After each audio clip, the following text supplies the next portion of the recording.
Direct selling में 99% लोगों की एक ही कहानी है कि कोई भी अपनी मर्जी से ढूंढते हुए, जैसे जॉब को ढूंढते हुए जाते हैं ना, इंटरव्यू देते हैं, ढूंढने जाते हैं, अखबारों में इश्तेहार ढूंढते हैं, या फिर रेफरेंसेज लगाते हैं, अरे यार जुगाड़ करा देना, अरे यार कहीं जॉब लगवा देना, अरे मेरे को अच्छी कंपनी में प्लेसमेंट दिला देना।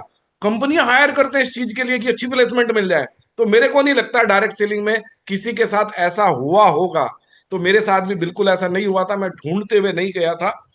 मेरे को भी किसी ने बताया और मैं उनको ओबलाइज करने के चक्कर में मैंने आरसीएम को ज्वाइन किया। वो अलग बात है कि जिन्होंने मुझे ज्वाइन कराया था, जिनको मैं ओबलाइज करना चाहता था, वो मेरी डाउनलाइन है। मतलब ये भी एक कमाल का इत्तेफाक है। हम दो भाई थे, मेरे वो कजन ब्रदर हैं। तो उन्होंने मुझे अप्रोच किया कि यार ये कंपनी आई है, चलो देख लो। तो मैंने देखी, सारी चीजें हुई, और उसके बाद हमने ज्वाइन करने का निर्णय बना। तो उन्हें क्या कहा, कहने लगे कि आप अपना फॉर्म ऊपर लगाओ। मतलब जो मुझे अप्रोच कर रहे थे, ज्वाइन वो भी नहीं थे, उनको भी किसी ने बताया था। तो वो आज मेरी डाउन लाइन में है। मतलब मैंने हालांकि कहा भी, मैंने कहा आप बड़े भी हो, मेरे बड़े भाई भी लगते हैं, आप बड़े भी हो, और आपने ही मुझे आरसीएम के लिए कहा भी है। कह रहे नहीं नहीं, आप ना पढ़े लिखे हो, आप पोस्ट मतलब मास्टर डिग्री कर रखी है, कर रहा था उस समय में, तो आप सारी जिंदगी मेरी मदद करोगे अगर अपलाइन में रहोगे तो। देखो, वो ज्यादा पढ़े लिखे भी नहीं है, पर माइंड में क्या था कि सारी जिंदगी आप मेरी हेल्प करोगे, और अपलाइन बन गए तो आप नीचे करोगे, मेरी हेल्प कौन करेगा। तो ये उनके माइंड में उस समय चीजें रही। और मैं अपलाइन बना, वो उनके जस्ट मेरी एक एक लाइक का फ्रंट आईडी उनका है, और उनको अप्लाई करने के चक्कर में मैंने इसको ज्वाइन किया। और बस क्या होता है, कहानी कई बार परमपिता परमात्मा के द्वारा गढ़ी जाती है, पर हमें दिखती नहीं है। मैं पहला ऐसा व्यक्ति था कि जिसने ज्वाइन कराया, मैं उसका अपलाइन बना।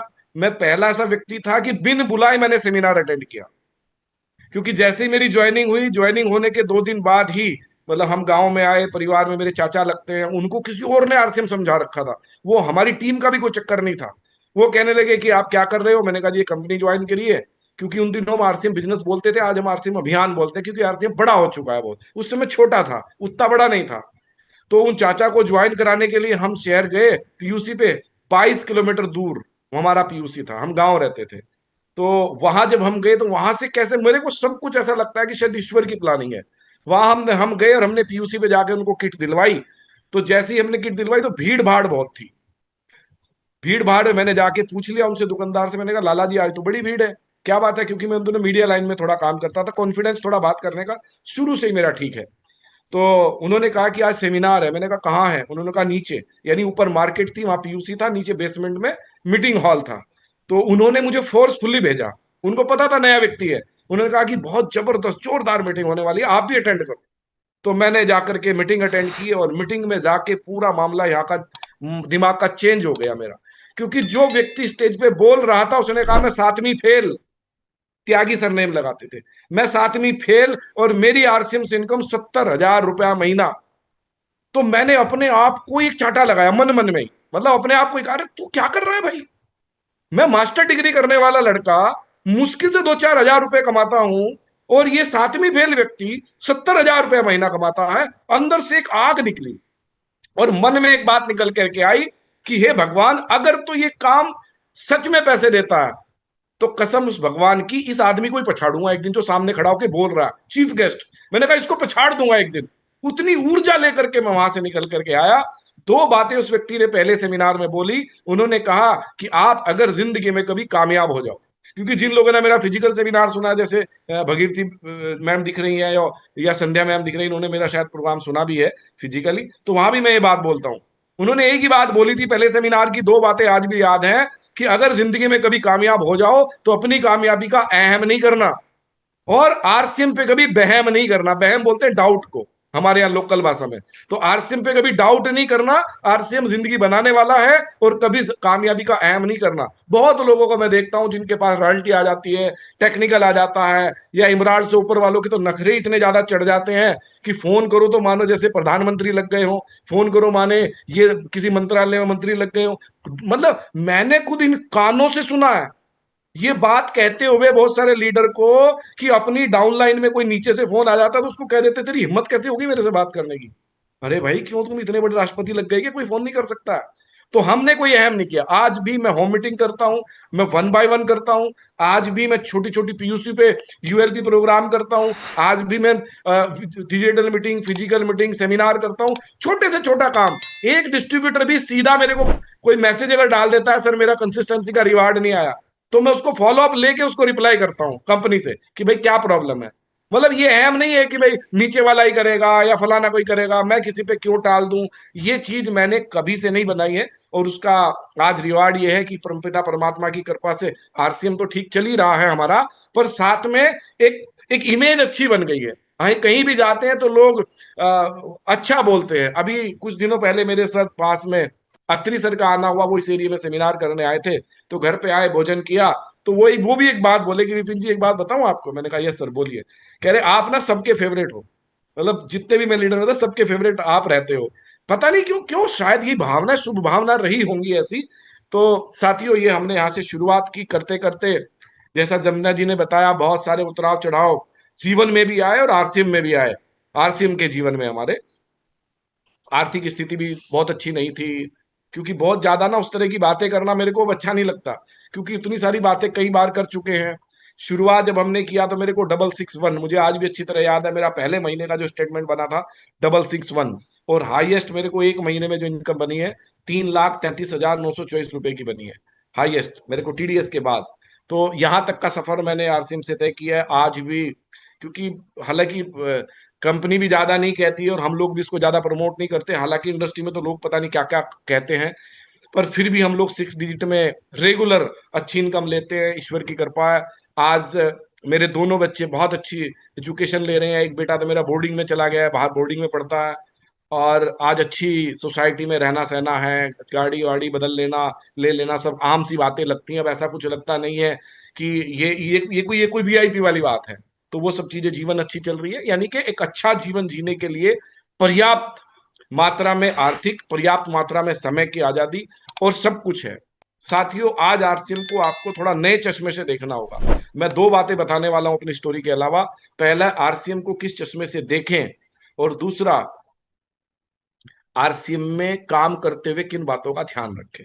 ये दो मेरे मेन पॉइंट आज रहेंगे। साथियों, अगर हम ध्यान से देखें, अब मैं स्टोरी से अगले पार्ट पे बढ़ रहा हूं, अगर हम ध्यान से देखें, जिंदगी में बहुत कुछ परिवर्तित हुआ है। जहां कच्ची सड़कें हुआ करती थी वहां हाईवेज बन गए हैं।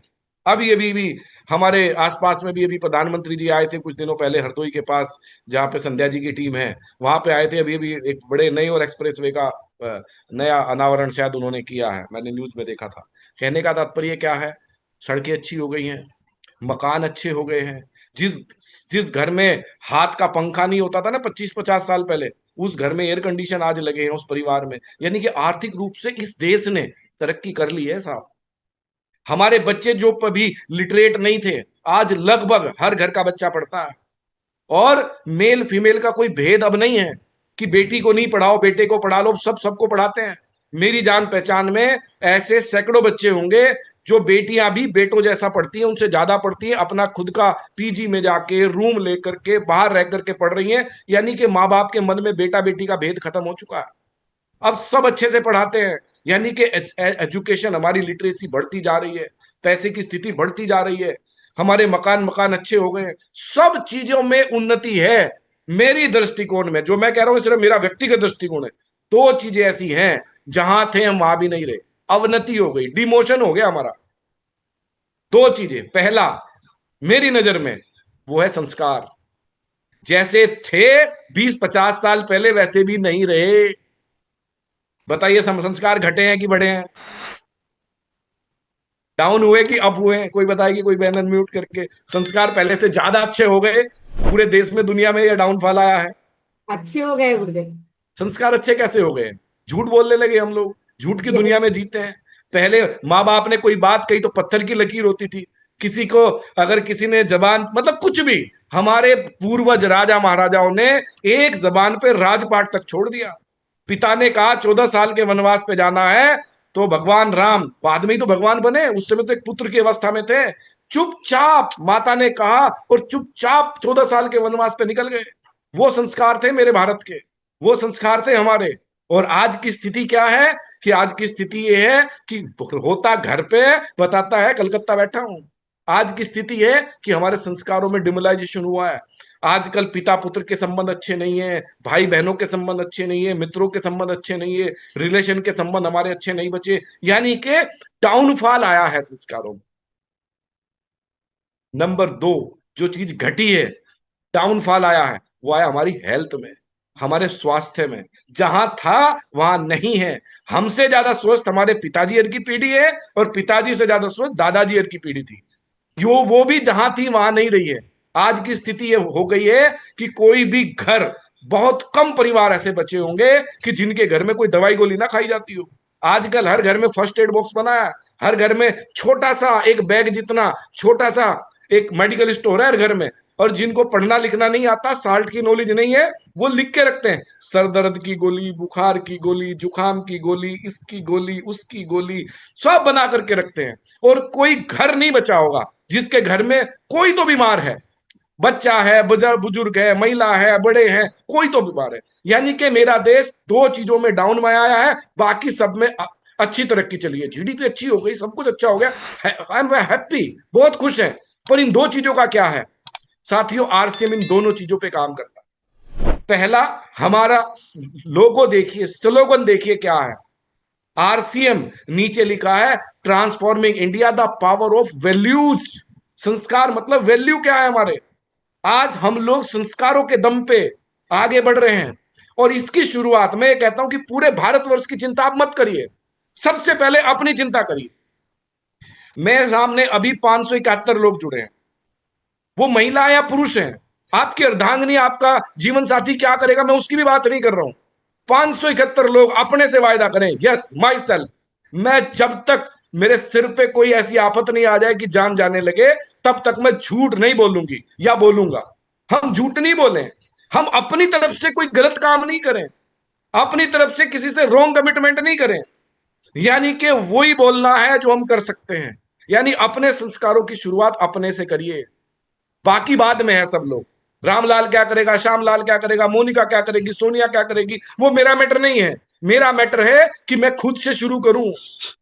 और अगर हम इतना करेंगे तो हमारे घर में 500-700 घर ठीक हो जाएंगे। अगर 500-700 लोग ठीक हो गए तो घर परिवारों में परिवर्तन आना शुरू होगा। और घर परिवारों में आएगा तो अगर 500 परिवार चलेंगे संस्कार की बात करने, तो 5,000 भी होंगे, 5 लाख भी होंगे, 50 लाख भी होंगे, जिनमें से आरसीएम में मुझे नहीं पता अभी सब पूरे संस्कारी है कि नहीं है, पर आरसीएम में आज 22 लाख लोग सक्रिय रूप से कार्य कर रहे हैं। हो सकता है उसमें सारे संस्कारी हो गए हो सकता है आधे तिहाई चौथाई हो गए हो, पर हम आरसीएम वाले भी मिलकर अगर इसको आगे बढ़ाएंगे तो इस देश में पहले से ज्यादा अच्छे वैल्यूज हम लेकर के आ पाएंगे।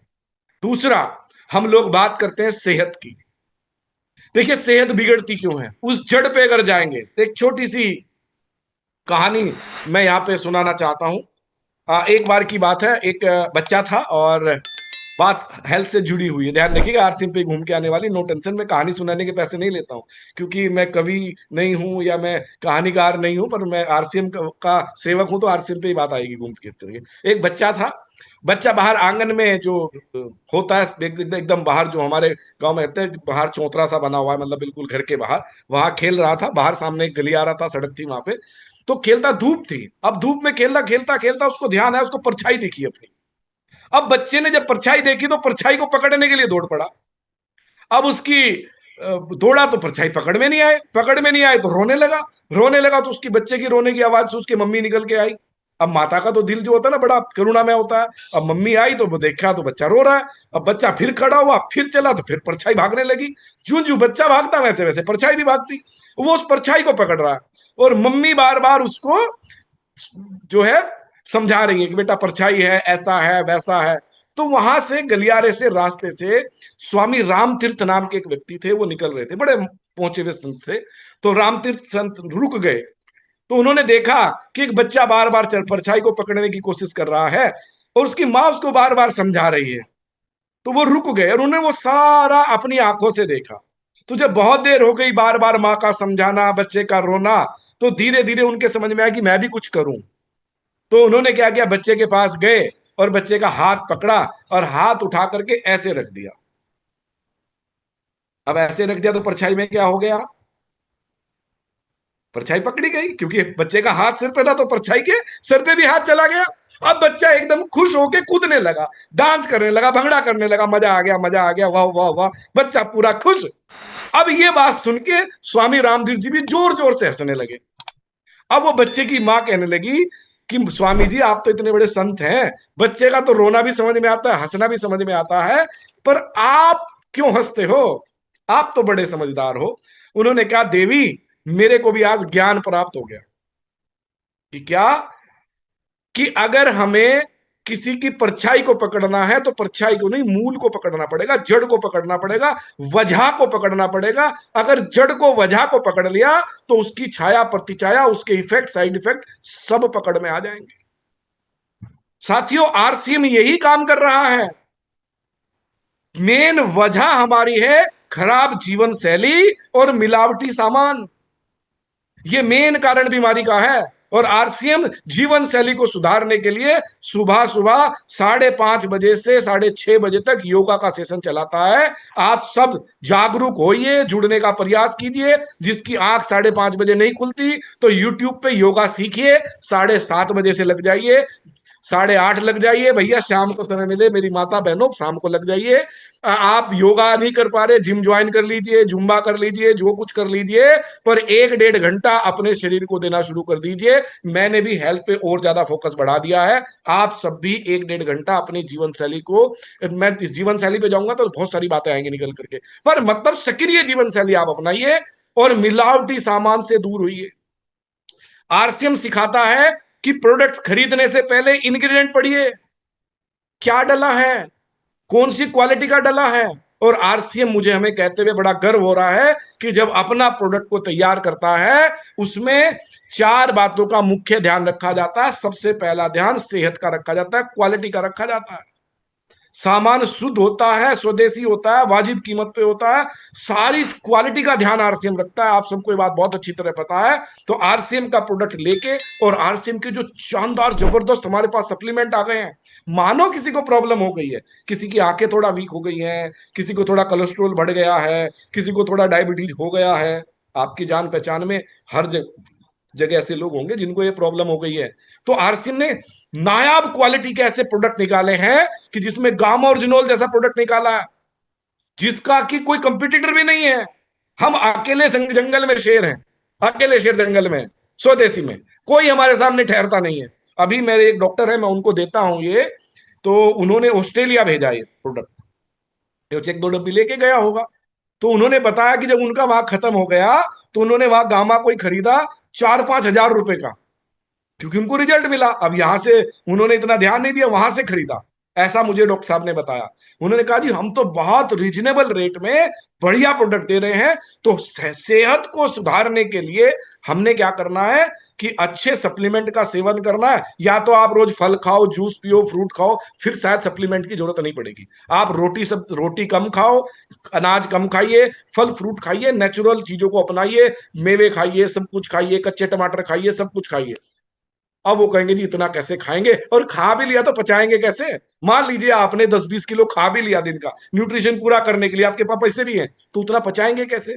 तो आप चाहें तो, अगर वैसा नहीं खाना चाहते तो आप सप्लीमेंट के रूप में इन प्रोडक्ट को ले सकते हैं। सारे सप्लीमेंट के बहुत अच्छे रिजल्ट हैं।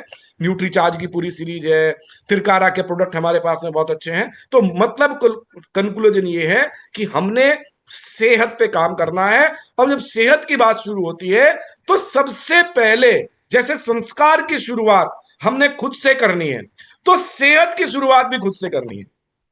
सेहत का सितारा खुद बनना है। अब सितारे से मतलब यहां महिला पुरुष से नहीं है, यहां अपने आप से है। यहां भी अभी भी लगभग 600 लोग जुड़े हैं। 600 लोग अपनी सेहत को ठीक रखिए। आपके पति माने नहीं माने, आपकी पत्नी माने नहीं माने, आपका बेटा बेटी माने नहीं माने, पर आप तो मानिए। और 600 लोग ये बात करेंगे तो 6,000 को ठीक कर पाएंगे, और 6,000 करेंगे तो 60,000 को कर पाएंगे। और ऐसे ही लोग आपका उदाहरण देंगे कि वो देखिए आरसीएम वाली बहन जाती है, क्या फिटनेस है, क्या उनकी सेहत है, और उन्होंने आज हजारों सैकड़ों महिलाओं को स्वस्थ बनाने का माध्यम बनी हमारी बहन। यानी कि अपने आप सेहत के सितारे बनिए। जो भी हमारे चीजें आती हैं उन पे हमने काम करना है।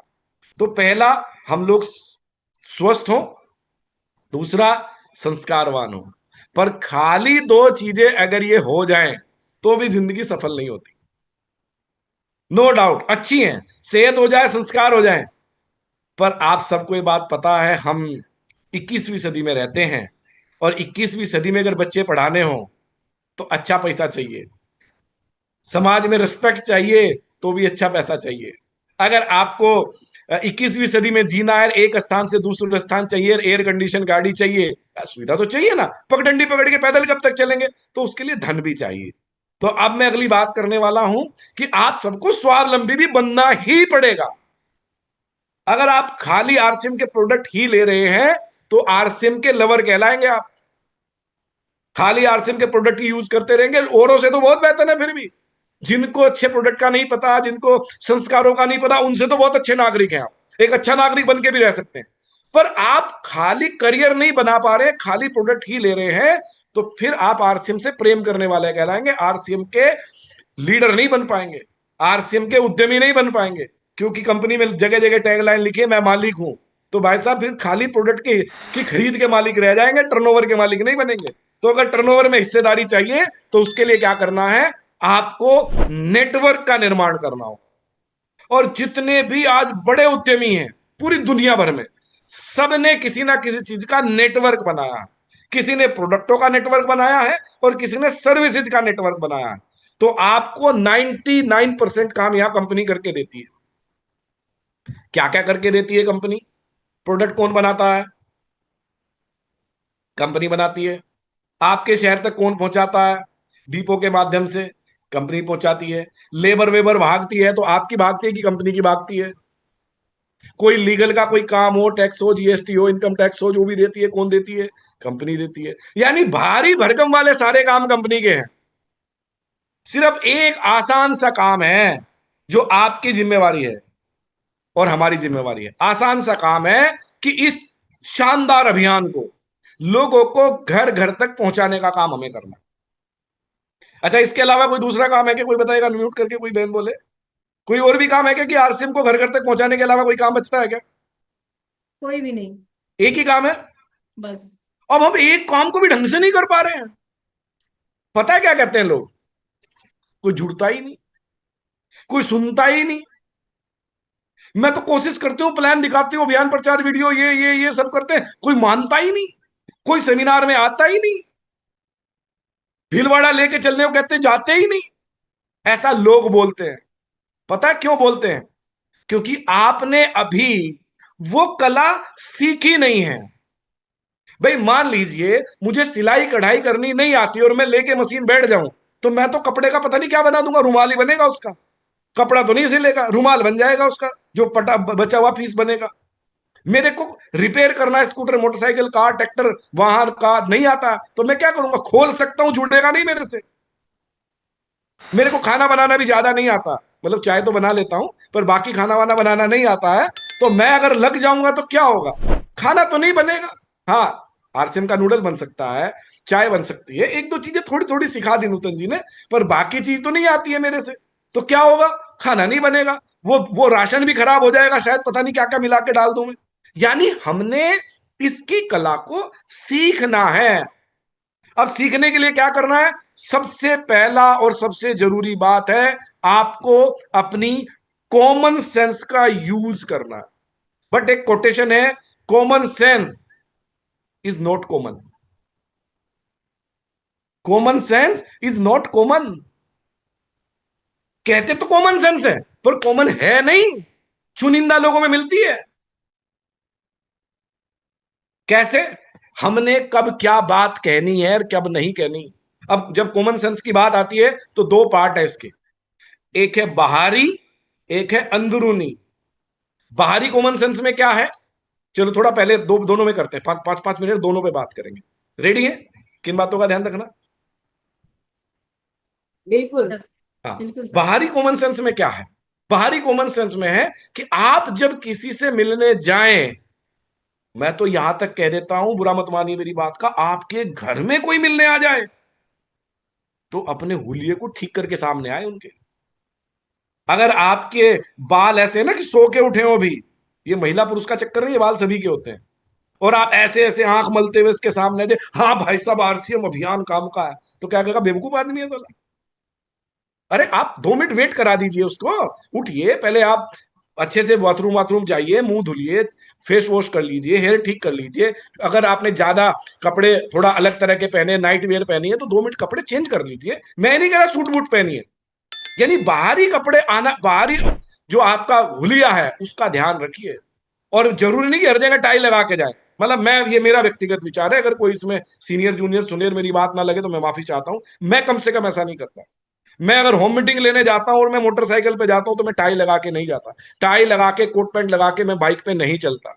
अगर मैं कार में जाता हूं तो टाई लगाता हूं, कोट पैंट पहनता हूं, अन्यथा मैं जीन्स टी शर्ट पहन के भी प्लान दिखाने जाता हूं।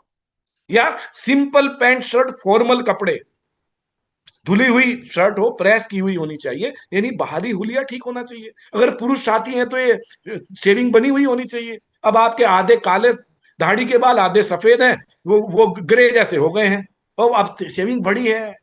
आप जा रहे हैं प्लान दिखाने, मुंह में पान खाया था थोड़ी देर पहले, मुंह लाल हो रखा है, या गुटखा छेनी कुछ, ये करते हैं ना सब, ये उधर बड़ा चलता है बहुत सारी जगह, ये सब खाया हुआ मुंह में से, आपने कुल्ला भी नहीं किया हुआ, बदबू आ रही है मुंह में से, और आप कस्टमर को जाके अरसेम अभियान की बात कर रहे हैं, आप जाकर के अमीरी की बात कर रहे हैं, स्वास्थ्य की बात कर रहे हैं।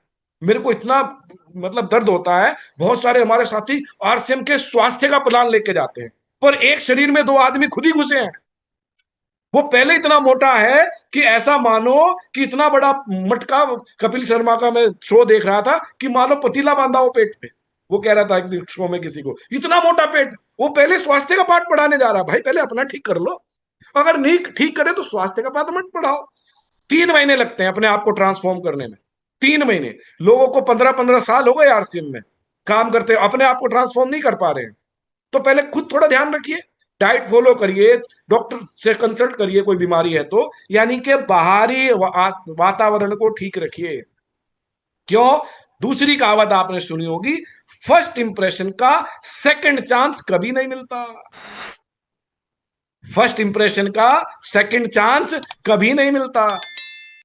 महिलाएं हैं, थोड़ा ठीक से साड़ी डालिए, साड़ी नहीं है तो सूट आप जो भी डालती हैं, मतलब महिलाओं का मेरे को बहुत ज्यादा नहीं पता है, क्योंकि उसकी इतनी ड्रेसेज होते हैं, मैं तो कंफ्यूज रहता हूं, पता नहीं क्या क्या, वो आप समझ लीजिए, महिला एक्सपर्ट हमारी बहुत नारी शक्ति है, वो खुद बता देंगी कि क्या कपड़े पहन के कैसे जाएं। हाँ इतना जरूर है कि जो शादी पार्टी में पहनते हैं ना, वो चमक धमक सितारे वितारे, और वो घाघरा वाघरा जो सब पहन पून के चलते हैं, वो आजकल ड्रेसेज का चक्कर है, वो पहन के प्लान दिखाने मत जाइए, वो पार्टी वेयर नहीं है।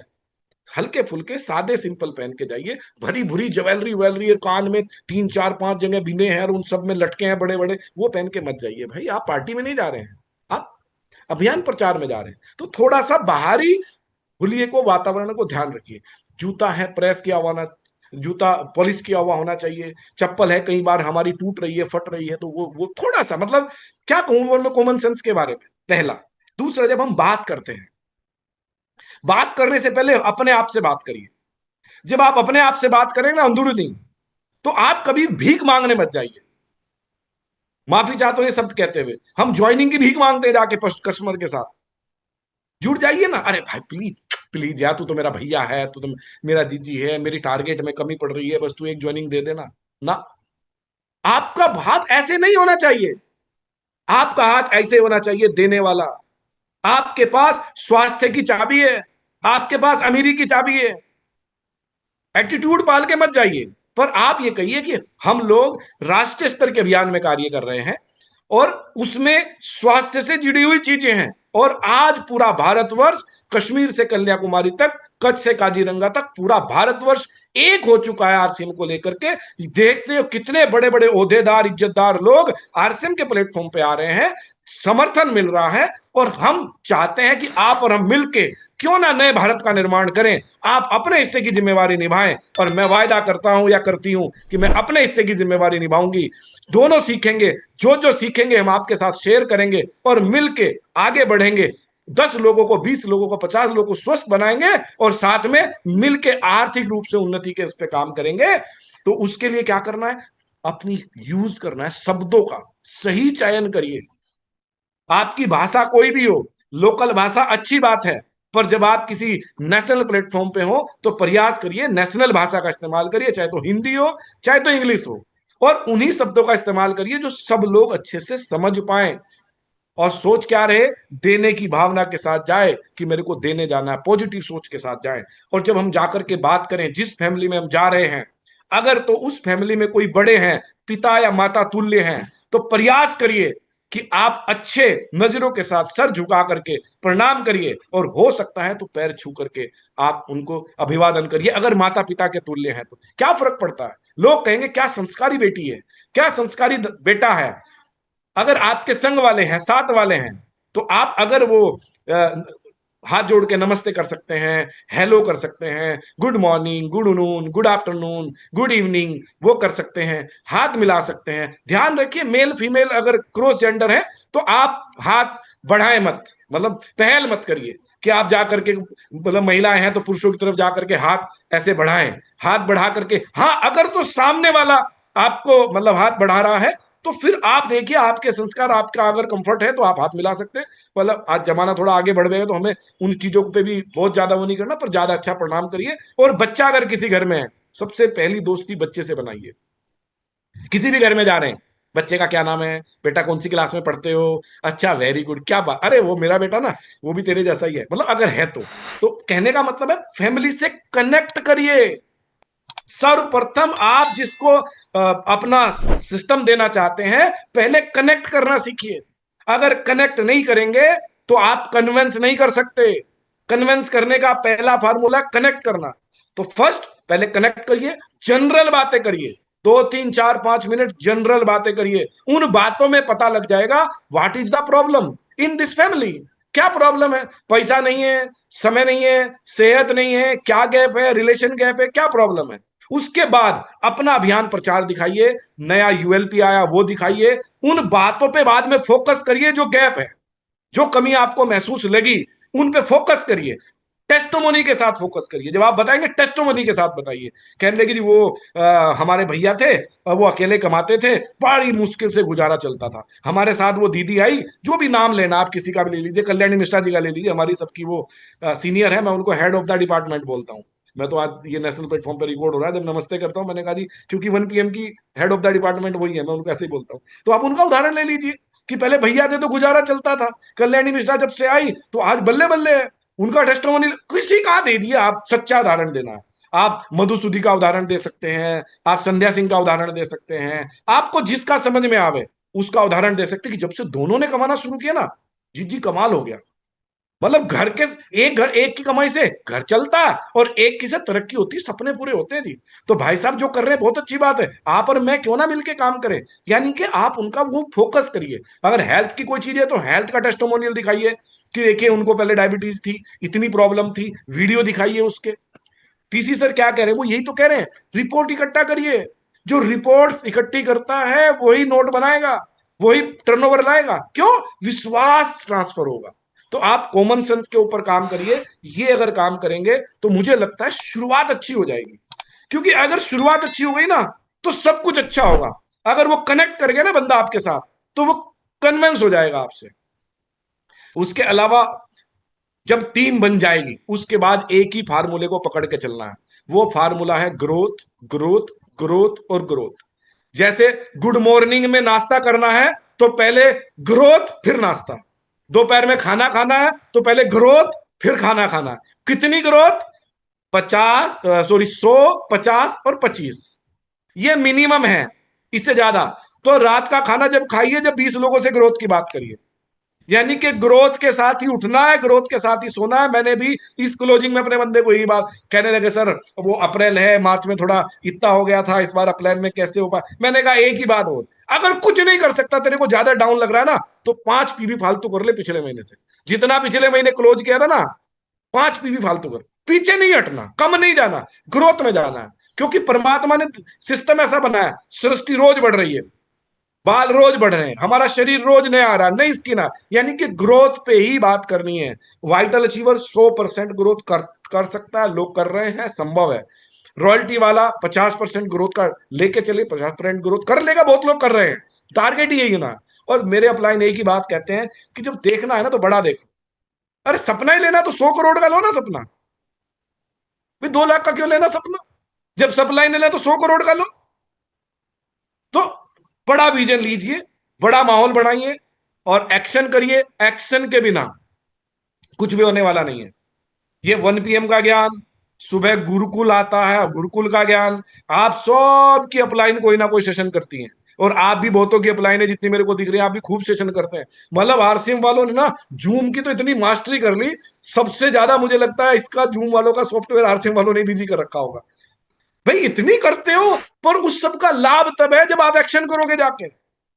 और अभी तो कम से कम मेरे को लगता है 10 साल ऐसा समय नहीं आएगा कि लोग आपका एड्रेस ढूंढ के आपका दरवाजा पीटने आएंगे कि जी मेरे को ज्वाइन करा दो, बस मुझे ज्वाइन करा दो सर, मैं तो आप ही के साथ जुड़ के कामयाब होंगे। अभी 10 साल ऐसा समय आने वाला नहीं। मेरा अपना विजन है, ये मेरा अपना दृष्टिकोण है। अभी भी तरीका एक ही है कि लोगों को कांटेक्ट करना ही पड़ता है।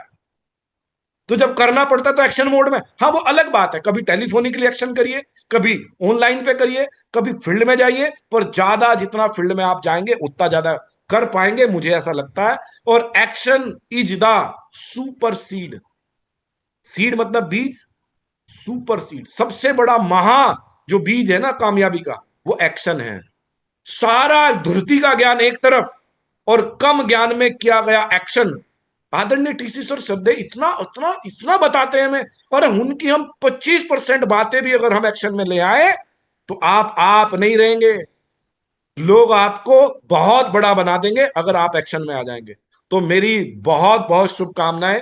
क्योंकि मैंने अभी अभी घड़ी देखी है, बातें तो बहुत सारी करनी थी, पर ये तो समय ही बहुत तेजी से बढ़ता जा रहा है। तो आज का जितनी बातें मैंने कही, खुद स्वस्थ होना है, खुद का उदाहरण बनना है, संस्कार अच्छे रखने हैं, और अपनी कॉमन सेंस को बढ़ा के रखना। Outer common sense, inner common sense. कभी लंबा मौका मिलेगा तो मेरा फेवरेट सब्जेक्ट है ये कॉमन सेंस पे। मतलब यहां तक भी है, पहला कॉल करना है कैसे, पहले कॉल पे बात शुरू कैसे करनी है, उसका टोन क्या होना चाहिए, हेलो भी मायने रखती है। मेरे अपलाइन एक बात कहते हैं कि सेमिनार में तो रिजल्ट आते ही हैं, पर सेमिनार के बाहर, किसी इवेंट के बाहर आपके वाहन कैसे खड़े हैं, यानी लाइन में ढंग से सजे हुए वाहन खड़े हैं या बदतमीजी से बेकूफी से रास्ता रोक के वाहन खड़े हैं, उस बात का भी रिजल्ट पे फर्क पड़ता है। सेमिनार का रिजल्ट कैसा आएगा, तो वाहनों के खड़े होने का भी अंतर आता है, इसलिए फोन कॉल की हेलो करने का भी फर्क आता है। कहां से शुरू करी, कहां से बात खत्म करी, इस बात का भी अंतर आता है। तो use your common sense, fit रहिए, मस्त रहिए, दुरुस्त रहिए और खूब मेहनत करिए।